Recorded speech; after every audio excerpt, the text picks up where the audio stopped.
کسی کا نہ پوچھنا اس بات کی دلیل ہے کہ قرآن مجید اس وقت پوری کتاب کی صورت میں موجود تھا، اور اگر کتاب کی صورت میں موجود نہیں تھا تو میں کیا کروں؟ سورہ جمعہ کے اور سورہ بقرہ کے، اس سورہ بقرہ میں دعا کی صورت میں اور سورہ جمعہ میں فیصلے کی صورت میں کہ ارشاد ہوا کہ هو الذی بعث فی الأمیین رسولا منہم یتلو علیہم آیاتہ ویزکیہم ویعلمہم الکتاب والحکمہ۔ یہ رسول جو ہم مبعوث کر رہے ہیں اس کے کام کیا کیا ہے؟ تلاوت کرتا ہے آیات کی، یہاں تک تو آیات تھی، تو آیات بکھری ہوئی بھی ہو سکتی ہیں اور کسی جگہ جمع بھی ہو سکتی ہیں۔ پھر کہا یزکیہم، تو جو کچھ وہ اللہ کی طرف سے احکام آتے رہے اس کی روشنی میں لوگوں کا تزکیہ کر دے گا۔ اب بھی ہمارا مسئلہ حل نہیں ہوا، اس کے فوراً بعد ارشاد ہوا یعلمہم الکتاب والحکمہ۔ دو موضوعات پر، دو سبجیکٹ پر سلیبس کے دو بنیادی عنوان ہیں جس پر تعلیم دے گا۔ ایک ٹیکسٹ بک ہوگی جس کا نام کتاب ہوگا، اور ایک ٹیکسٹ بک کی عملی صورت ہوگی جس کا نام حکمت ہوگا۔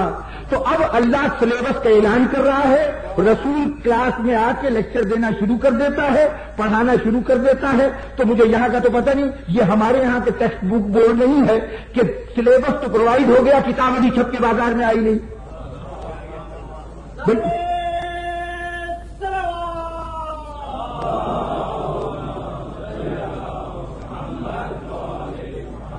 بھئی اللہ کا نظام ہے، پہلے استاد کے ہاتھ میں کتاب ہوگی تو کتاب کی تعلیم دے گا، اور پھر کتاب کی آگے تفسیر و تشریح میں یہ بتائے گا کہ اس کتاب میں بتائے ہوئے اصول تمہاری زندگی میں کامیابی کے ذریعہ کیسے بن سکتے ہیں، یہ حکمت کی تعلیم ہوگی، یہ بھی بنیاد ہوگی کتاب پر۔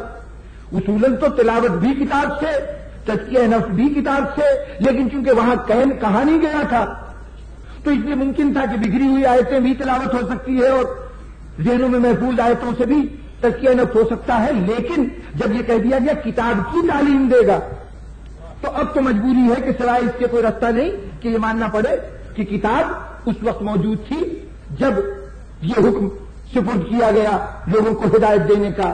تو بزرگان گرامی، جاتے وقت یہ کہہ کے جانا کہ میں کتاب چھوڑ کے جا رہا ہوں، اللہ یہ کہے کہ ہم نے اس کو کتاب ہی کی تعلیم کے لیے بھیجا ہے، اب صرف اتنی سی بات رہ گئی، خدا بھی کہہ رہا ہے رسول بھی کہہ رہا ہے، جس نے خدا اور رسول کو مانا ہے اس کے لیے تو شک کی گنجائش نہیں رہ گئی، وہ تو ماننے پہ مجبور ہے کہ کتاب عہد رسالت میں موجود تھی۔ تو جب عہد رسالت میں موجود تھی تو اب بعد رسول آپ کیا کہتے پھر رہے ہیں کہ فلاں نے جمع کی اور فلاں نے لکھی؟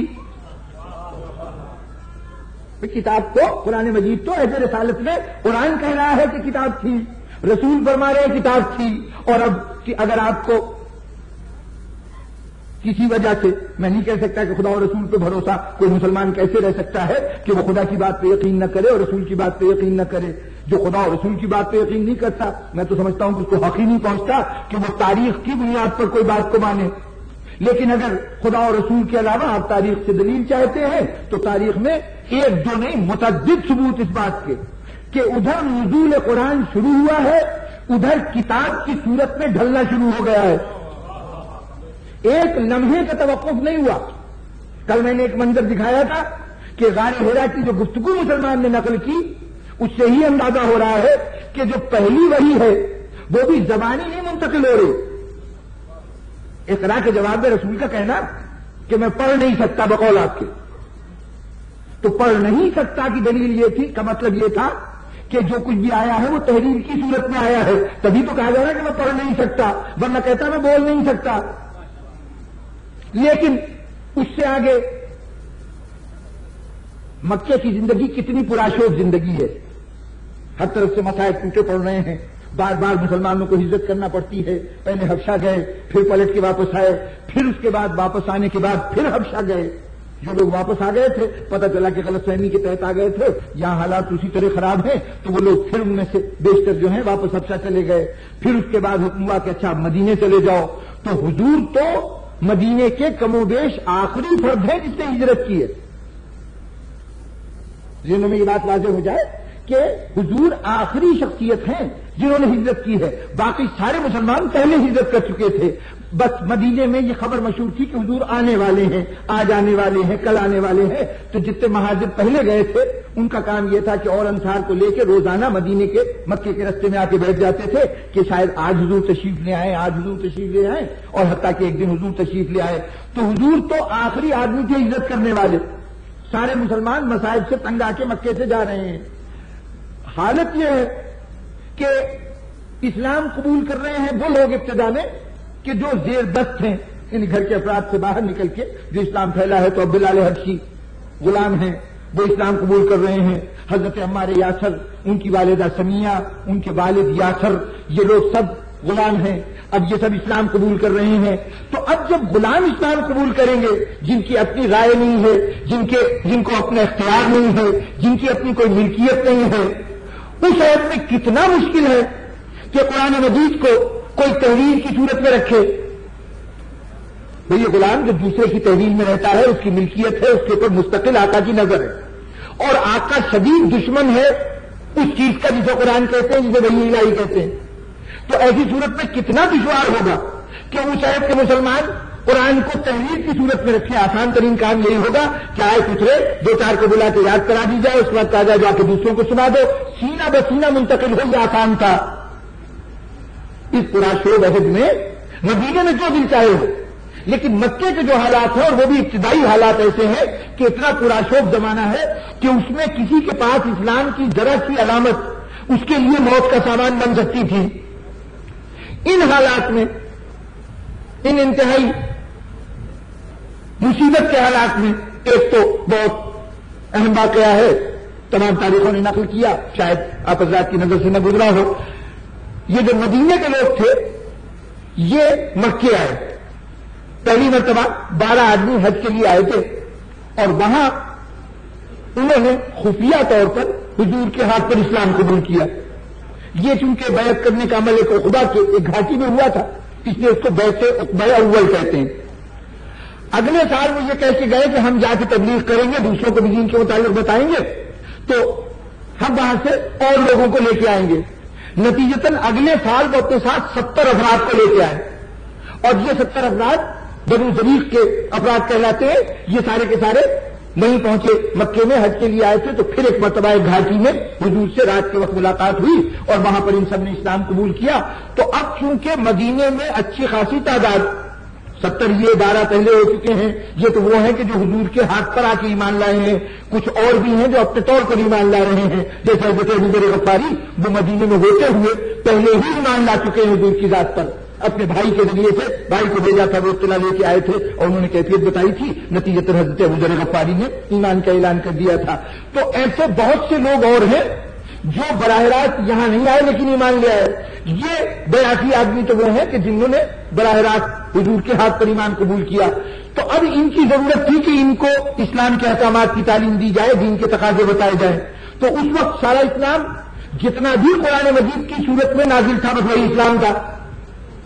ابھی اور احکامات، ابھی نمازیں واجب تو تھیں، وہ نماز جماعت کا تصور نہیں تھا، ابھی نماز جمعہ کا سرے سے کوئی وجود نہیں تھا، ابھی روزے کا کوئی وجود نہیں تھا، ابھی حج کا حکم موجود نہیں تھا، ابھی جہاد کا حکم موجود نہیں تھا، صرف نماز کی حد تک ایک واحد چیز تھی کہ جس کا حکم اب تک تھا۔ تو سارا اسلام یا تو کچھ عقائد تھے، یا نماز تھا، یا قرآن تھا۔ تو حضور نے کیا کیا؟ بنو ذریق کے افراد کو قرآن مجید کا جو 12 سال میں اس وقت تک نازل ہوا تھا اس کا مکمل نسخہ دیا کہ اب تمہارے لیے نصاب تعلیم یہ قرآن ہے۔ مدینے جا رہے ہو تو وہاں جا کے تمہیں یہ قرآن پڑھنا ہے، اس کے احکامات پر عمل کرنا ہے۔ تو اب اندازہ لگا لیجئے کہ اس وقت قرآن مجید کا کوئی ایک نسخہ نہیں تھا، یہ ظاہر ہے کہ ڈپلیکیٹ کاپی ہے۔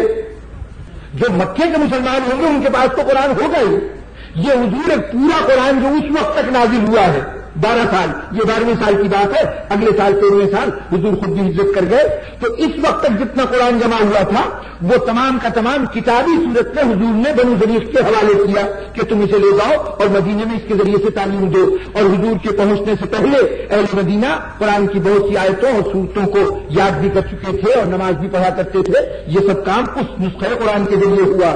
یہ تو ایک دلیل ہے، یہ ایک مشہور واقعہ ہے کہ قرآن مجید تحریری طور پر موجود تھا ابھی مکے کے حالات میں، لیکن اس سے زیادہ بڑی دلیل اور بڑی واضح دلیل وہ مرحلہ کہ ہم نے کہا جب یہ سوال ہوا کہ حضرت عمر کیسے ایمان لائے، خلیفہ ثانی حضرت عمر فاروق کے تفصیلی واقعہ تاریخ نے ہمیں سنایا کہ گھر سے نکلے تھے ارادہ قتل کے ساتھ کہ حضور کو ختم کر دیں، لیکن ابھی گھر تک نہیں پہنچے تھے. کسی نے کہا اگر آپ نے بہن بہنوئی کی خبر لو، تم جو قتل کرنے جا رہے ہو تو ان کے دین پر وہ عمل کر رہے ہیں.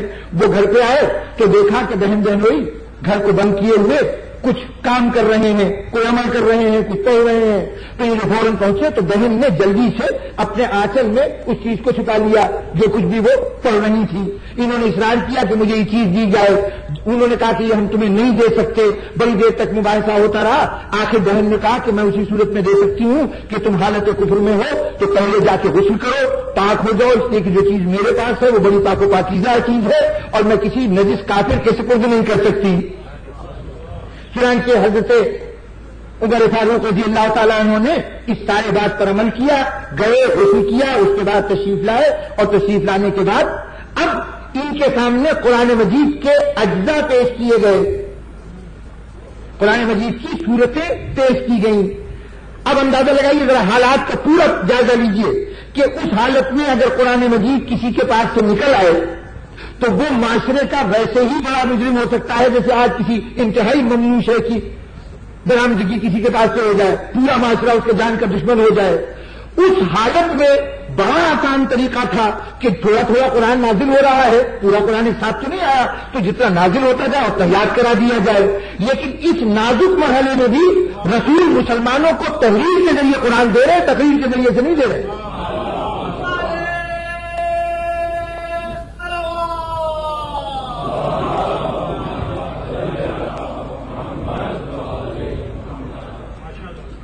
اور یہ تمام اس لیے تھا کہ قرآن مجید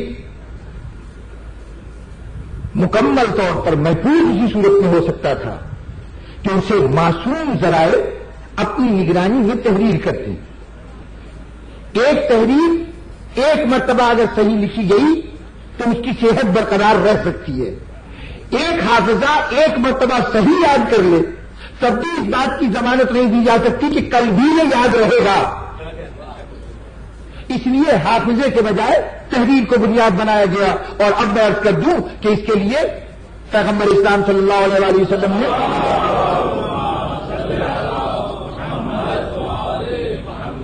پورا ایک نظام بنایا تھا. قرآن مجید کے لکھنے کے لیے نظام بنایا تھا. ذرا تصور کیجئے جس وقت اسلام آیا ہے مکے میں تو اس وقت لکھنے پڑھنے و جاننے والے کل افراد کی تعداد پورے مکے میں 13 تھی. اندازہ لگا کتنا دشوار ہے لکھنا. اب وہ 13 ایمان تو نہیں لے آئے نا، سارے کے سارے تو ایمان نہیں لائے. مشکل سے ایک دو شخصیتیں ایسی نظر آتی ہیں.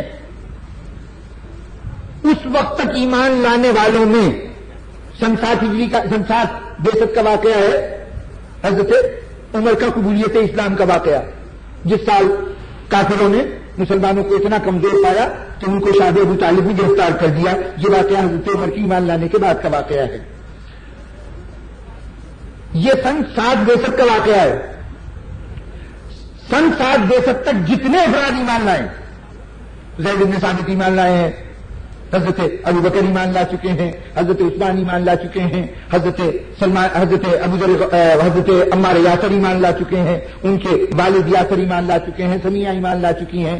ایک خالد بن عاص اموی شخصیت ہیں جو بڑے مردان علی میں سے ہیں اور پہلے اموی شخصیت ہیں کہ جس نے بعد رسول جو ایک اجتماعی فیصلہ تھا اقتدار کا، اس میں چند شخصیتوں نے اختلاف کیا تھا اس فیصلے سے، اور اس میں خالد بن عاص شامل ہیں کہ جنہوں نے حضرت علی علیہ السلام کا دامن نہیں چھوڑا. کبھی اور موقع ہوا تو ان کے متعلق بتاؤں گا کہ یہ نہیں ہے کہ یہاں کوئی خاندانی تقسیم تھی، یہاں عقیدے کی تقسیم تھی. وہ عقیدہ بنو امیہ میں ہو تو وہ بھی سراخوں پر، اور اس عقیدے سے دور بنو ہاشم کا بھی کوئی فرد ہو تو ہمارے لیے وہ کسی اعتبار سے قابل قبول نہیں.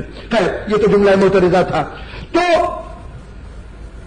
اس عہد میں پڑھے لکھے لوگ پورے مکہ میں 13. ہمیں تو صرف ایک فرد ملا ہے ان ابتدائی اسلام لانے والوں میں کہ جس کو بعد میں ہم نے لکھتے پڑھتے دیکھا. یہ جو فہرست ایمان لانے والوں کی سن 7 بعثت تک جو لوگ ایمان لائے ہیں، اس میں صرف ایک فرد نظر آیا کہ جو بعد میں حدیبیہ کا موقع تھا، رسول کو ایک کاتب کی ضرورت تھی کہ جو صلح نامہ لکھے، تو ان ایمان لانے والوں میں سے صرف وہ ایک کاتب تھا جس نے اس وقت بتایا کہ مجھے لکھنا پڑھنا آتا تھا،